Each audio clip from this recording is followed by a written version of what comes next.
Europe. On en parle tout de suite avec vous, la revue de presse. Bonjour Marion Lagardère. Bonjour Patrick, bonjour Julie, bonjour à tous. Et donc en une d'une bonne partie des journaux ce matin, la journée sanglante dans la bande de Gaza. Et c'est l'expression qu'on retrouve dans Ouest France, les dernières nouvelles d'Alsace ou encore la Nouvelle République. Le Dauphiné libéré lui titre sur un bain de sang, tout comme le Parisien et les Échos.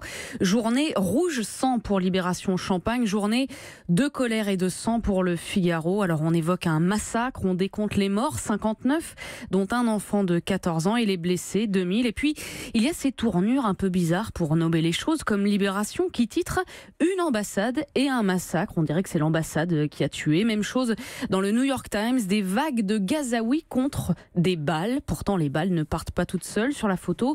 Comme partout ce matin, eh bien, on voit bien les Palestiniens, hommes, femmes, enfants, regards tournés vers un immense nuage noir. Mais on ne voit pas les balles et encore moins ceux qui les tirent. Il faut donc aller au-delà des titres, des unes et des photos pour le lire clairement. Édito de Guillaume Goubert dans La Croix. Plusieurs dizaines de Palestiniens ont été tués, écrit-il, par des soldats israéliens. Tragique symbole d'une impasse et situation explosive. D'un côté, le désespoir des Palestiniens qui est tel que de nombreuses personnes sont prêtes à risquer leur vie, ne serait-ce que pour pouvoir manifester près de la frontière. Et de l'autre, l'État qui a les moyens de faire face à la situation, mais dont le maintien de l'ordre dénature peu à peu le fonctionnement démocratique dans ce pays est légitimement fier. 59 morts et 2000 blessés en démocratie. Oui, effectivement, il y a de quoi se poser des questions. Oui, mais si Israël réprime avec autant de violence cette marche du retour, écrit Jean-Dominique Merchet dans l'Opinion, eh bien c'est aussi parce qu'il bénéficie de l'indulgence des grandes capitales occidentales et arabes. La réaction française, par exemple, en témoigne quand elle demande aux autorités israéliennes de faire preuve de retenue dans l'usage de la force. On a connu, dit-il, la diplomatie française plus sonore sur les droits de l'homme. Alors, Le Monde a interrogé d'anciens soldats israéliens. Il raconte en quoi consiste les missions à la frontière de Gaza. Oui, on vous parle vaguement de snipers, de soldats nichés sur des collines. Eh bien, le journaliste Piotr Smolar en a rencontré deux. Il s'autorise à parler parce qu'ils ont décidé de quitter l'armée après plusieurs mois passés à faire le guet sur cette même frontière. Shai Iluk, 27 ans et futur avocat, il raconte son 15 mai 2011, jour de la commémoration de la Nakba. On nous a dit des milliers de personnes vont venir près de la clôture. Il faut les empêcher d'entrer en Israël. C'était ça, le cadre général. On ne nous a jamais dit de tirer sur toute personne franchissant la frontière, mais mon sentiment à moi, c'était qu'un franchissement n'était même pas envisageable.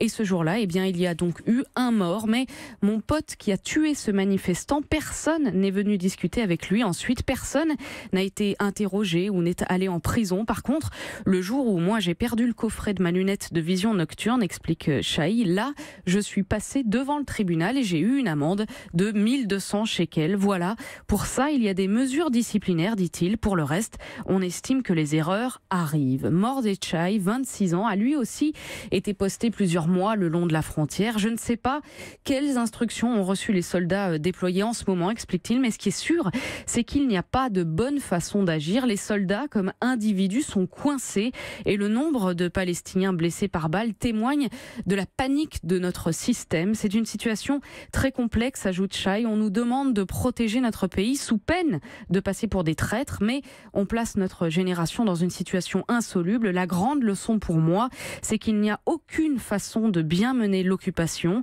Sans l'armée, les colons sont en danger, conclut-il, mais tant qu'il y a des colonies et l'armée, eh bien on rend la vie des Palestiniens misérable. Deux témoignages rares à lire donc sur lemonde.fr. Pendant ce temps-là, Marion, en France, on a bien d'autres préoccupations. Et oui, alors les grèves d'abord, celle d'Air France en une de La Croix et du Figaro, mais aussi celle de la SNCF. En première page des Échos qui s'inquiètent des actes de violence.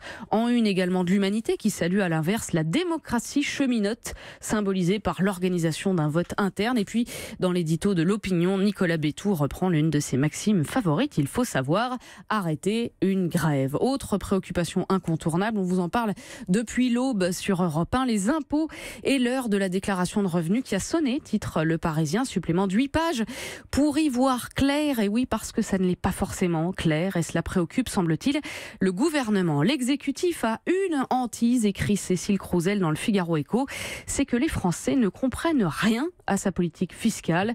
Hausse de la CSG, suppression de cotisations salariales et surtout passage au prélèvement à la source le 1er janvier avec un risque majeur, note le journal, que les salariés, en ne regardant que la dernière ligne de leur bulletin de salaire, pensent gagner moins. Alors pour lutter contre un éventuel effet psychologique, l'exécutif a donc pris un arrêté lui aussi très psychologique. Il ordonne tout simplement que la ligne nette à payer avant impôt soit imprimée plus gros. Oui, ça ne rapporte pas plus, mais ce sera plus gros. Donc au moins une fois et demie plus gros que les autres lignes. Voilà, c'est assez malin, mais seulement jusqu'à un certain point, puisqu'évidemment, concernant la somme qui sera affichée sur vos relevés de compte, eh bien aucune astuce psychologique n'est prévue. On peut rajouter un 0 à la main, mais ça ne changera rien. Enfin, cette affirmation hautement préoccupante dans Libération, c'est le camembert de Normandie, AOP, au lait cru, qu'on assassine. Et oui, tribune rédigée par la présidente de l'association Fromage des Terroirs, Véronique Richer-Le Rouge, et signée par de très grands chefs, Anne-Sophie Pic, Olivier Rollinger, Sébastien et Michel Bras ou encore Michel Troisgros. Honte, scandale, imposture, les mots ne sont pas assez forts pour dénoncer la forfaiture, tonne le texte. Voilà que le camembert moulé à la louche pourrait être fabriqué avec du lait pasteurisé. C'est en tout cas ce que prévoit un accord passé entre tous les fabricants, industriels compris, sous l'égide de l'INAO, l'Institut national de l'origine et de la qualité, accord qui ouvre la voie à la pasteurisation dans un cahier des charges de l'AOP Normandie. Qu'est-ce que ça signifie ? Eh bien, ça veut dire qu'on pourra produire sous un même label à la fois un vrai camembert au lait cru moulé à la louche, nous dit le texte, mais aussi une sorte de plâtre pasteurisé, pas cher et pouvant se réclamer de l'appellation d'origine protégée Normandie. Le véritable camembert de Normandie va devenir un produit de luxe réservé aux initiés, tandis que la masse des consommateurs devra se contenter d'un ersatz industriel. Tribune qui se conclut sur ces mots: Monsieur le Président, pas le camembert, mais Emmanuel Macron, nous réclamons un camembert au lait cru pour tous et dont les producteurs visons la qualité, liberté, égalité, camembert. Voilà, ça va un petit peu loin dans le lyrisme, mais c'est très sérieux, c'est-à-dire dans Libération, parce que oui, la France c'est le pays des droits de l'homme, mais on y assassine des camemberts. Patrick, pour la défense des signataires, on peut quand même rappeler qu'il n'y a pas de petit combat et qu'évidemment on n'est pas obligé de choisir. Longtemps on a cru, enfin certains ont cru que l'Europe était la principale menace du camembert au lait cru, et là apparemment le coup viendrait de l'INAO. On va regarder cela de près ici à Europe 1. Merci à vous Marion Lagardère pour la revue de presse. Europe 1.